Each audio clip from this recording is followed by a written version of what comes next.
Hey, this is Andy Powers. In this video, we're going to talk about the left-handed pickoff move. See you in a second.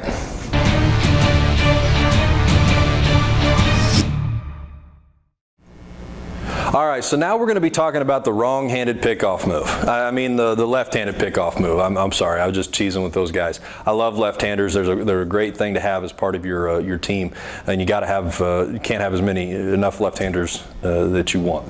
Okay, what we're going to talk about though in the left-handed pickoff move is how to do it and how to train guys to do it. And this is a very complex move because I think that there's a lot of coaches, players, parents that just automatically assume that if you put a left-handed pitcher on the mound, he's automatically going to be able to shut down the running game. And that could not be farther from the truth. In fact, I would argue that if you've got a left-handed pitcher up there that doesn't know how to pick off or deceive runners at first base, you're actually making it easier for the other team to steal second base. So what we're going to talk about is how I've trained my guys, my left-handed pitchers, in the pickoff moves. I basically put them in one of two categories. You either are a read guy, and we'll go into that in a second, or if you can't read, we've got to treat you like a right-handed pitcher. And I'll explain that here in a second too. So the key here is when you're picking off, and this is one thing that I've told all of my pitchers, whether they're right-handed or left-handed, is that from the moment you start your move towards first base to the moment the first baseman catches the ball, we want that done in 1 second or faster, okay? So from the moment you start going to first to the guy catches it, we want it done in 1 second or faster. And the reason why we do that is because when you're doing it that fast, okay, 1001, boom, he's caught it, the base runner has to respect that. He has to understand that you're coming over there, and when you come over, you're coming quick. And that causes a lot of runners to have to shorten up their leads just a little bit. Could be the difference between safe and out at second base. But if a base runner has to shorten up his lead a little bit, you've already started to win the battle, okay? So that's a great move. Secondly is if they're worried about you picking them off at first, you've already won that psychological battle too, because true base runners don't worry about getting picked off, all right? They just roll the dice. They understand that sometimes it happens, but they're not worried about that. A lot of times at your amateur levels, you're going to see guys that are trying to split their minds, and you've already starting to win that battle as well. But if a guy can't pick over fast to first base as a left-hander, but he's got this big leg lift and then he comes and he sets, well, your catcher's going to have no chance, because here's why. The average time it takes to steal second base is 3.5 seconds for a base runner, okay? From the moment he starts his move or starts his steal to sliding in at second is 3.5 seconds. So from a pitcher's standpoint, when we're delivering a fastball, from the moment the pitcher starts his move to delivering the ball into the catcher's mitt, we try to be a fastball 1.4 seconds or faster. And the average pop time from a catcher from glove to glove at second base would be 2.0. Well, if you add those two together, 2 seconds plus 1.4 seconds is 3.4 seconds. That's a bang-bang play if it takes 3.5 seconds for the runner to steal second base, okay? Now, if you can't deliver the ball that quickly to the plate, your catcher's got no chance. Because the other thing that's taught from a base running standpoint when they're running up against a left-handed pitcher is to go on first move. All right, so what does that mean? That means from the moment the left-hander starts his move, as soon as he moves his body, we're gone. Okay, you're rolling the dice as a base runner that he's not going to pick to first. All right, and that's just the chance that you take.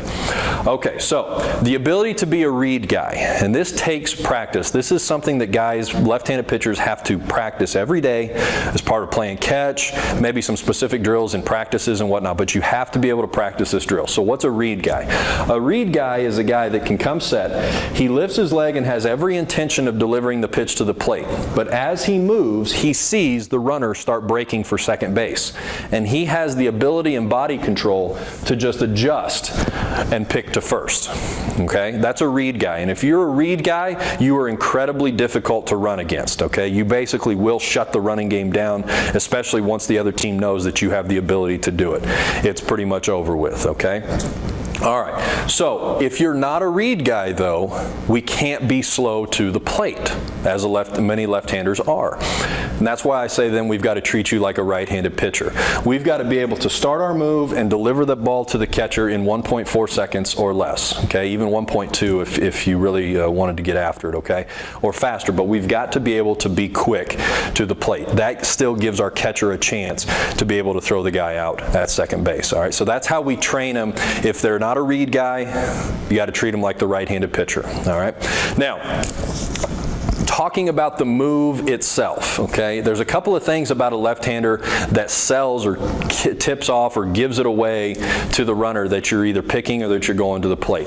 I see a lot of left-handers that'll come set, and when they're going to the plate, they lift their leg looking at the first baseman, and then they pitch. And I see a lot of left-handers when they're going to pick, they stay looking at first or at home plate, and then they pick to first. Like the way that they're looking is going to trick the runner. You know, maybe for some guys if they're not very good, but overall that's a real common thing to do, and it's just not effective. So the first thing that you need to do as a left-hander is to continue to mix up your looks. Don't be so predictable in that manner. The other thing that happens, especially at the lower levels, is that for some reason guys have got it in their head that they need to, when they pick, they need to step right towards first base. And that's just incredibly obvious to a base runner, again, that you're doing it. As a left-hander, you have the advantage of, you know, deceiving the runner. And I know that, you know, people don't want to hear that, but that's your job. You can do that and still make it legal. And so you want to be able to sell to the base runner that you're delivering a pitch to home plate. And that gets him to go into an extended lead or try to take off to steal. Now the rule says in the rule book that you've got to have a 45-degree angle off the rubber.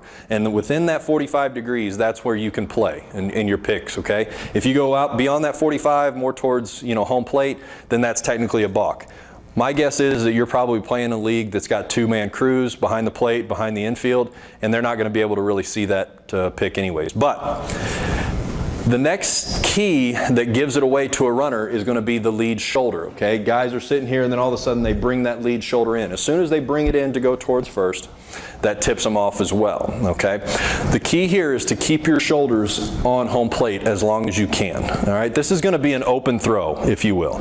So you've got to be able to be ready for that. So you want to try to sell it all the way to home and just give it up, all right? And have your chest already squared up. If you can sell it that way, it's not as necessarily got to be a bullet to first base, although that helps, but it will help just sell the job.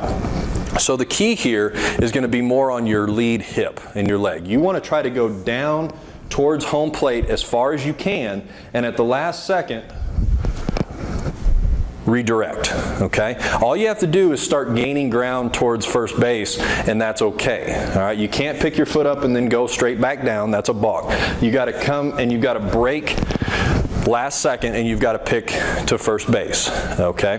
Now, I had the great privilege one time not long ago of talking with Rusty Kuntz. Rusty is the first base coach for the Kansas City Royals big league team, probably one of the greatest first base coaches there is, and he is a master at the running game and helping his guys to pick or to take off and steal bases. And the Kansas City Royals are known for being aggressive base runners. One of the keys that he told me about a left-hander, which I thought was just unbelievable, was that the key also that triggers tips a runner off is their foot that's up against the runner. What he's noticed over time is that if you're going to, as a left-hander, if you're picking to first, when you lift your leg, your front toes on your left foot come up a little bit, and that indicates you're going to pick. If you're going to the plate, it goes down, like you're getting ready to drive and go to the plate. So he has his guys a lot of times will sit there and they'll zone in just on that lead foot instead of trying to look at the whole picture. And I thought that was just incredible. He said there's only been a few guys that's ever been able to mask that, and Andy Pettitte was one of them, which we all know has, you know, been the most devastating pickoff move that there's been. So as a left-hander, you want to try to sell this thing to home plate and then adjust the last second and give a nice firm throw. And then after you throw, walk it off. Keep moving a little bit more towards first base. So you get away from the rubber, you're gaining some ground, and you're making a nice snap throw over to first, okay? One of the last little tricks that you can try that we're going to talk about in this video is the slide step, okay? You sit there and slide step, go to the plate. Slide step, go to the plate. Now slide steps, you know, typically on good base runners is going to shut their game down already because you're getting to the plate quicker. So we just slide step, you know, slide step. Then the next thing you do is a slide step pick. So you slide step, but instead of going to the plate, you're going to slide step to that 45, and they can't see the difference, and you pop them off right there because they're used to seeing the side step, so they just get an extended lead. Okay? All right, so that's a left-handed pickoff move. I'd get started on that because that will really change your game and help you control that running game a whole lot better if you're able to do it, okay? Hey, before you leave though, make sure if you haven't already, subscribe to my channel. Check out the other videos that I've got. Check out some of the information I've got on my blog, my website, some of the events we've got going on at the Texas Pitching Institute. I hope to hear from you soon. Take care. See you down the road.